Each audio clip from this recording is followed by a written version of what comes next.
Assalamualaikum warahmatullahi wabarakatuh. Kami daripada kumpulan 5 membentangkan suatu tajuk iaitu genetik kimera, gabungan sel manusia dan khinzir. Ahli kumpulan 5 terdiri daripada 6 orang iaitu saudara Aiman, Zaimi, Sabri dan saudari Siti Rashidah, Roshidah, Hidayah.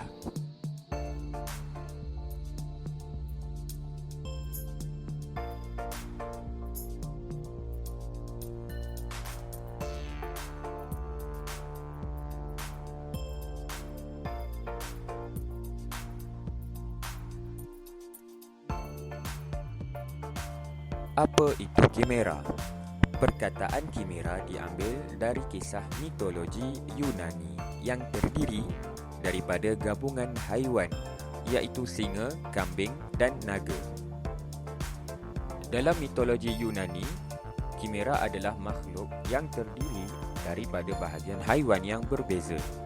Contoh terkenal termasuk Griffin, setengah elang, setengah singa, dan Minotaur, setengah lembu, setengah manusia.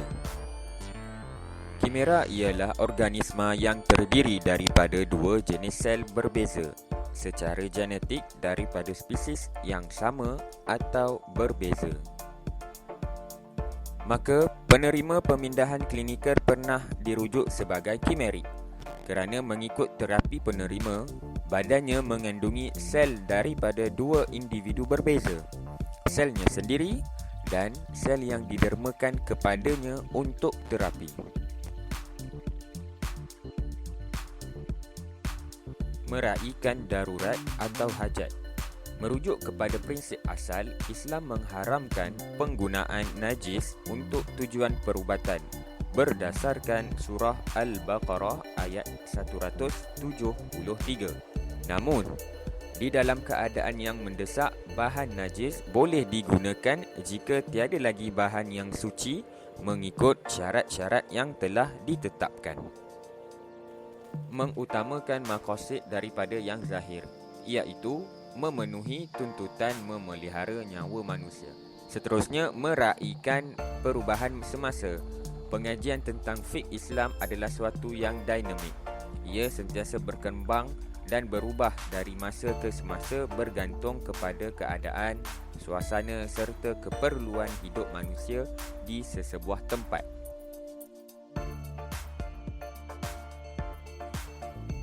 Ilmuwan berniat mengembangkan kimera manusia supaya manusia dapat memiliki cukup organ tubuh ketika ada manusia yang memerlukan penderma organ.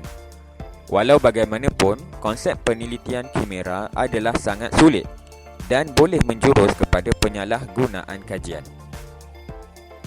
Seterusnya, tujuan utama dalam bidang perubatan untuk mencegah dan merawat pesakit agar kekal sihat, serta manusia boleh melakukan aktiviti seharian seperti biasa, iaitu bekerja dan ibadah khusus.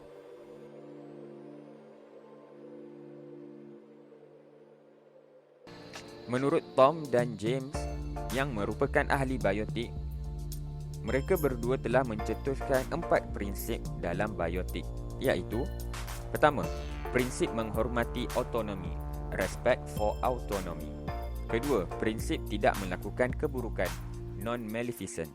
Ketiga, prinsip melakukan kebaikan, beneficent.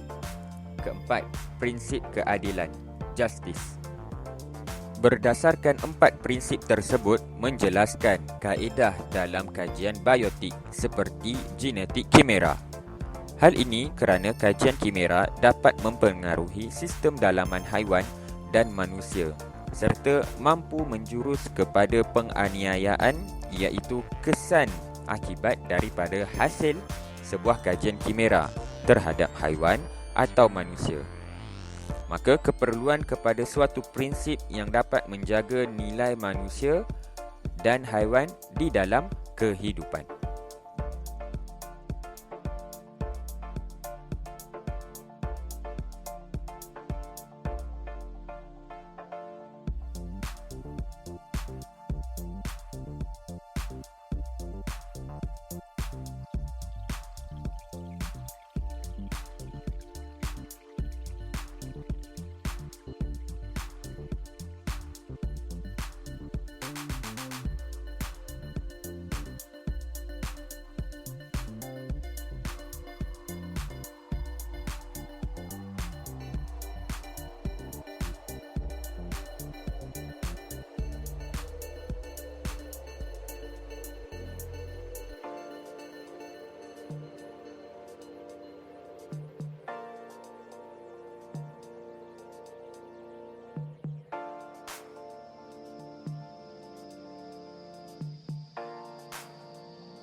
Rumusan daripada hasil kajian dapat diteliti bahawa penghasilan kajian kimera antara sel manusia dan haiwan masih dalam kajian yang diteliti oleh pakar.